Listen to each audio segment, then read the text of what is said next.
TJ, man, Indiana signs Oumar Ballo. Just a fantastic signing. The number one player in the 24/7 transfer portal class.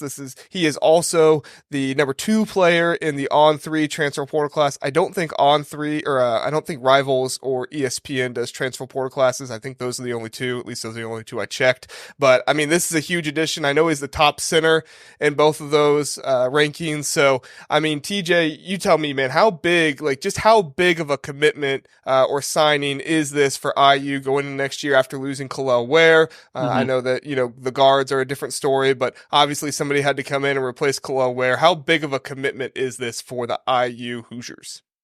Yeah, we'll talk about fit in a little bit, but just Mike Woodson is determined to play two big guys. Um, his system runs through the post. Whether IU fans like it or not, that's what's going to happen. So it was a goal of Indiana to go get the best big guy that they could. Pharrell Payne from Minnesota visited. Amari Williams from Drexel was scheduled to come in on a visit. Instead, Oumar Ballo comes in. Indiana locks him down. Um, Strong showing from the NIL. Reportedly $1.2 million for Umar Balo. So they're not messing around. You can argue whether or not he's worth that, but he was to Indiana, and you're worth what you get paid. So um, elite offensive rebounder, and that's something that Indiana has struggled with. They've been below 200 in the country. Um, each of Mike Woodson's years, offensive rebounding, even with Trace Jackson Davis, and then last year with Khalil Ware, not a strength for the Indiana Hoosiers. They miss a lot of shots. So it's important for Indiana to ratchet up that offensive rebounding. He's good on the defensive end as well. Um, all Pac-12 defensive team. Um, Physical presence in the post clearly is what you're getting from him. You mentioned the guard play, a different story. Yes, I think that another commitment Indiana got is going to be just as important, if not more so. And that's Miles Rice from Washington State. Um, Incredible story for him. Survives cancer, doesn't play for 2 seasons, and then comes in as a freshman by eligibility standards. Certainly a mature freshman with going through what he did off the court.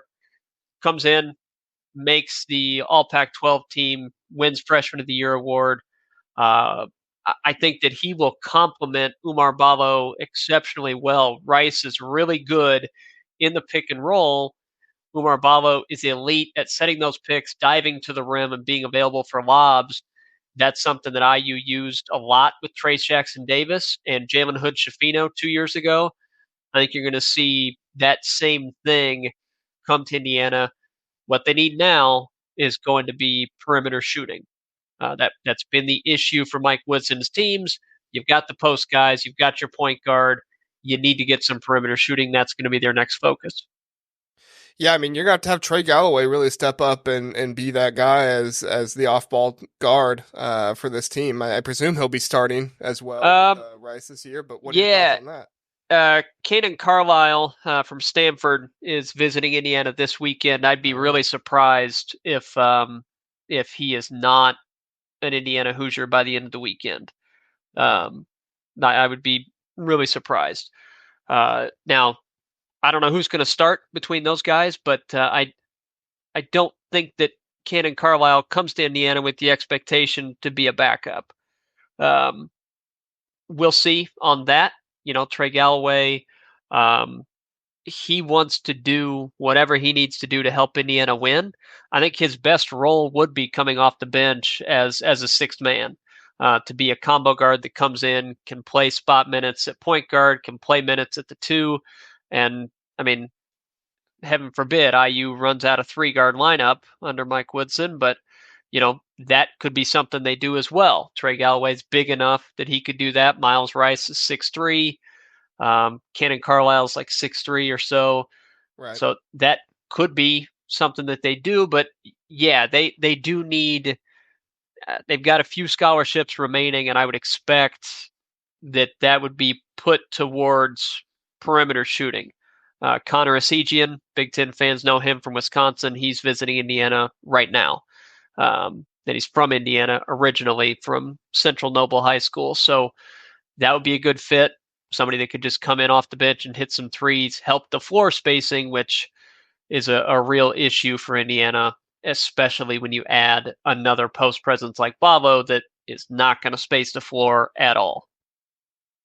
Right. Yeah. I mean, this is huge, and Philip said exactly what I was thinking. Woodson, he's recruiting the Pac-12. He's Yep. seeing that these teams are moving out, and even though some of these teams are going to the Big 12, I mean, you can make an argument that the Big 10 is building, the better conference out of, some of the players that have come out of some of the schools that are going to the Big 12.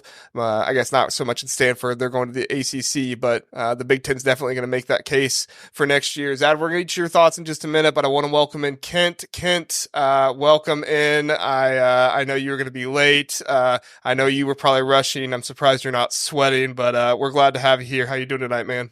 I'm doing great. JR, you know better than anyone. I hate being late, so I apologize to the rest of you guys as well for being late. But I'm here now. I'm ready to talk ball. I'm ready to talk Ballo. That's what I'm ready to talk right now. Yeah, that's what I'm ready to talk. Well, Did you guys already go over him already? We just got TJ's thoughts. Oh, You want okay. to give your thoughts really fast? Sure, I'll jump right in and talk about him. Didn't obviously watch a ton of him all year, besides the Purdue game, and then I went back and watched his March Madness game. So the last like 3 games that they played this March, and really impressed with him. I didn't know how good he really was until I went back and watched his clips. And mainly what I was most impressed with is some obvious things right off the bat was the pick and roll. He's really good in those situations. And then his best attribute I found was how good he is at getting his position. Like, he's strong and he's really smart with his strength, and he can just get where he wants to be. And if they can get him the ball next year at Indiana, I think that he's going to really thrive. But then the last thing that I wanted to mention about him, underrated thing that I noticed, is that he's sneaky athletic. And I don't mean like just like above the rim. Like, in transition, he was beating like Clemson's bigs, which, if you remember Clemson, they didn't have big bigs. They had like undersized bigs. You would think they'd be a little bit more athletic, be able to get back on defense. He was beating them down the floor. He was beating Dayton's bigs back down the floor and getting transition buckets. So really great pickup for Indiana. I'm excited to see him next year. For sure. Yeah, Sure. Ballo's an old foe for UCLA fans, obviously. I mean, played at Arizona for several years. They're our biggest rival in basketball, arguably bigger than USC. I think he's a great player, a low down low. His biggest issue, I think, and it'll be interesting to see him transition to the Big Ten with this, is conditioning and just taking plays off. I think he often had those issues at Arizona where, he'll run up and down the court for 3 or 4 plays and then just like give up for a couple. And so whether that's a conditioning issue or an effort issue, we'll see. But I'm curious to see how that translates. If he can, respond to Mike Woodson coaching a little bit in a way.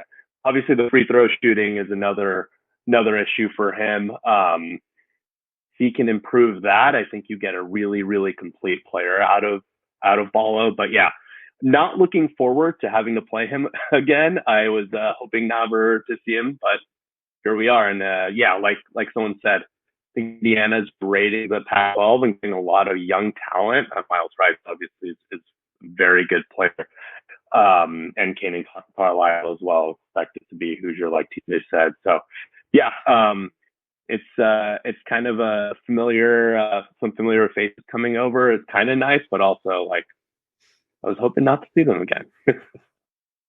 Well, Zad, every Big Ten fan was ecstatic after the NCAA tournament because none of us wanted to ever see Zach Edey again. So, That's right. We feel we feel that. I think that I am impressed, man, that you're not so casual anymore. You're out here watching film and seeing other players. I watched the Arizona game versus Purdue, and honestly, you watched that game. Ballo doesn't look very impressive because Edey was able. I mean, it was a good game. It just wasn't up to his normal standard because Zach Edey was giving him so much pressure. But I mean, you coming in here telling us you watch these other games and watching the film, man. Are we going to change your name from casual Big Ten to something else here soon? No, don't do No. that.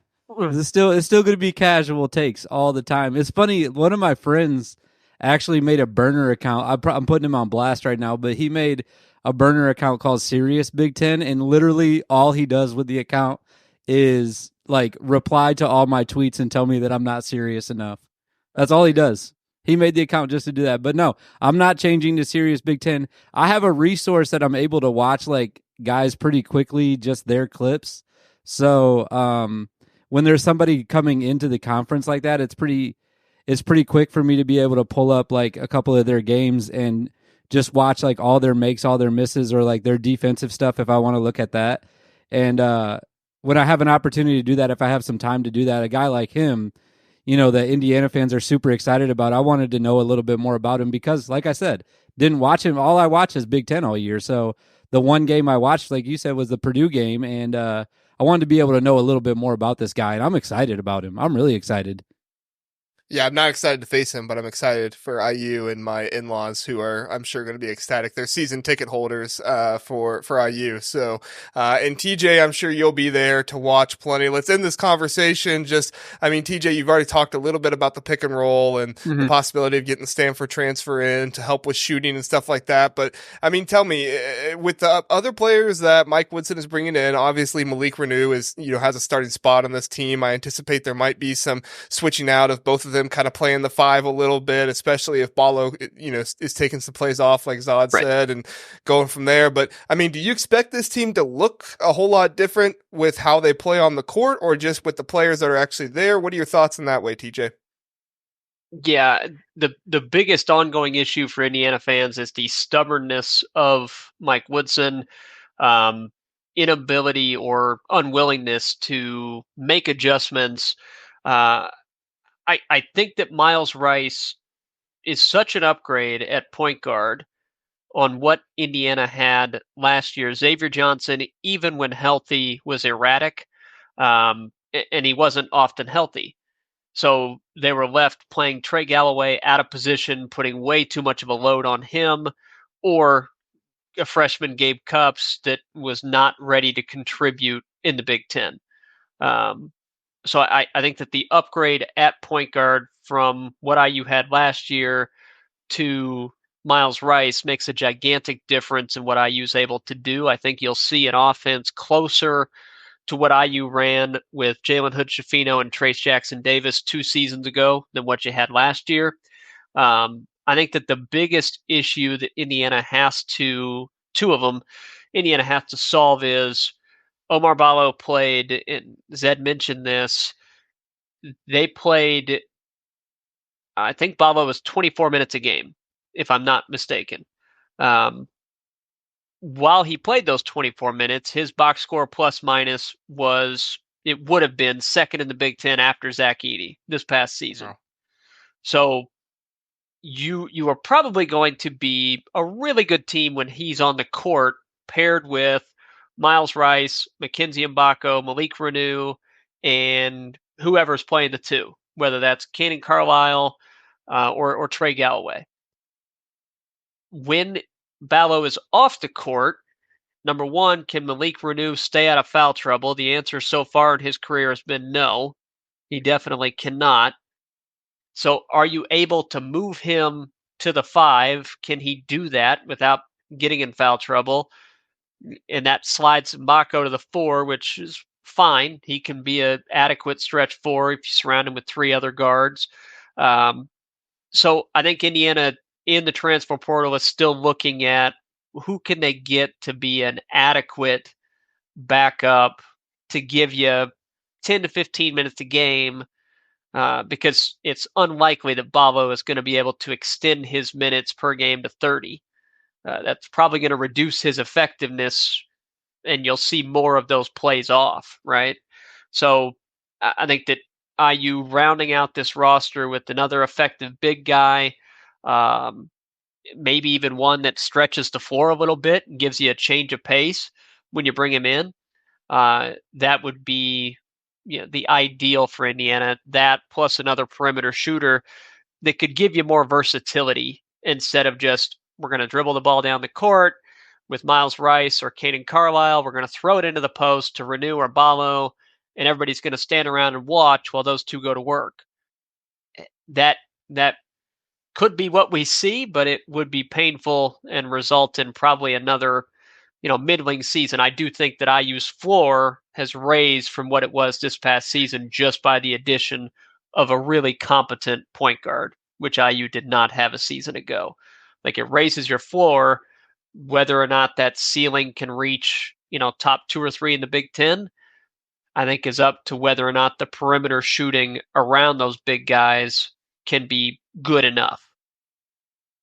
Yeah, TJ, I got 2 questions off of that, just really, really quick, because we are running a little bit out of time on this one here. So, first one, Gabe Cupps next year. You see him making it on the floor, or do you think this is going to be kind of a developmental year for him? I think that Indiana coaches would be pleased. I don't know how pleased Gabe Cupps would be, but would be pleased if Gabe Cupps was very limited in his role next season and spent time developing. I think that they will want the 4 to 5 guards that are on the court to be some combination of Carlisle, Rice, Galloway, and another transfer addition like a Connor Esigian, perhaps. Those would be the 4 guys that they would get, and then spot duty minutes in a limited role to Cupps. Okay, my other question, this one was kind of, I don't know how true it was, but I heard about it. The Venmo payments Oumar Ballo got, did he really get a bunch of Venmo payments from students when he came on his visit? I don't know if it's true. It would absolutely not surprise me. That is hilarious.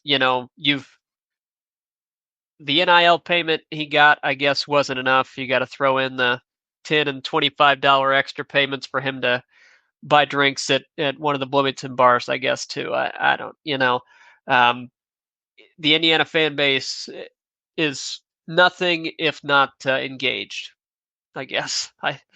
Not something I understand. I can't fathom sending a Venmo payment to somebody that I've literally never met and never will. But, that. But hey, if he dribbles different the ball strokes for for different team, folks, I guess. Yeah, dribbles the ball for your team, it might mean something. I suppose so. Yeah, and in this case, if he dunks it.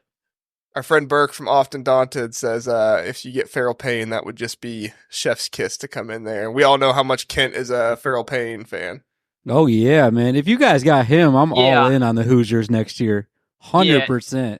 Yeah, I absolutely agree. For Farrell Payne, I don't know why on earth that would make sense. But, I guess the NIL check is big enough. You're willing to put up with the reduced role, and that would be a fantastic finishing to that. But again, even that leaves you with no floor spacing. So I think a stretch big guy that can give you 10 to 15 minutes and knock down an occasional 3 might be a better fit with that. I know Ben Humrickhouse, who is a guy from Evansville, 6'9" guy that is looking at NBA options, which he doesn't have a chance of doing that, but he wants to work out for NBA teams, but if he comes back to college, that might be an option. He's a guy that can shoot. I think that's what you're looking at more than Payne. For sure. I like that, Philip. No pain, no gain. And then Burke asking, what's his Venmo? I'll give you mine. Yeah. Don't worry, I'll pass